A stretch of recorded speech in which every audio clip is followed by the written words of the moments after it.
kalau kita bangun, misalnya seperti ini, kemudian bangun dari tidur, maka sunnah nabinya, nah ini duduk terlebih dahulu. Ya, duduk dulu. Nah, menenangkan diri dulu. Ya, jadi duduk ini bisa mengondisikan keadaan kita tenang terlebih dahulu. Aliran darah berlangsung dengan baik. Kemudian juga ya perasaan yang mungkin juga agak sempoyongan, belum stabil, ya kan, kita stabilkan terlebih dahulu. Nah, jadi tidak dianjurkan bangun langsung berdiri atau bahkan ke kamar mandi atau tergesa-gesa, tidak.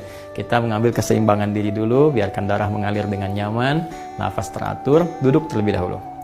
Baik ya? Nah, lantas setelah itu, maka Nabi menuntunkan supaya menghilangkan bekas ngantuk dulu, ya, dengan bagian tangan dari itu. Wamasaha biyadihi min athari naumihi. Jadi kita menghilangkan bekas ngantuknya dengan bagian tangan yang diduga bersih, gitu ya. Nah, jadi nanti ada di hadis lain bahwa saat bangun tidur nanti saat bersamaan kita akan wudhu, kita dianjurkan untuk cuci tangan terlebih dahulu, ya kan? Karena tidak menduga di bagian mana tangan ini bisa menyentuh hal-hal yang mungkin kotor. Tapi kita bisa menilai dan menduga dengan kuat di bagian tangan mana yang sekiranya bersih untuk kita gunakan untuk menghilangkan bekas ngantuk. Misal seperti ini, gitu kan? Nah, atau kalau kita duga baik, bersih, kita gunakan seperti ini juga. Nah, apa tujuannya? Pertama, untuk membangun kesadaran terlebih dahulu.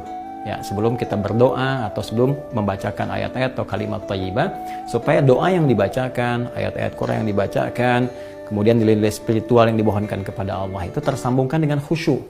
Ya, bisa khusyuk, bisa benar, terasa dalam jiwa. Karena beda rasanya ketika Anda bangun tidur masih ngantuk berdoa misalnya, doa bangun tidur gitu kan, atau baca beberapa ayat dari Al-Quran, itu rasa kejiwanya akan berbeda dibandingkan ketika Anda menghilangkan rasa kantuk, ya, kemudian sudah mulai agak fokus, sudah lebih baik, ya. Kadang-kadang kan ada yang baru begini, bangunnya jam 3 kan, tapi yang begini, tiba-tiba lihat jam, udah jam 4, ternyata 1 jam nggak sadar begini kan.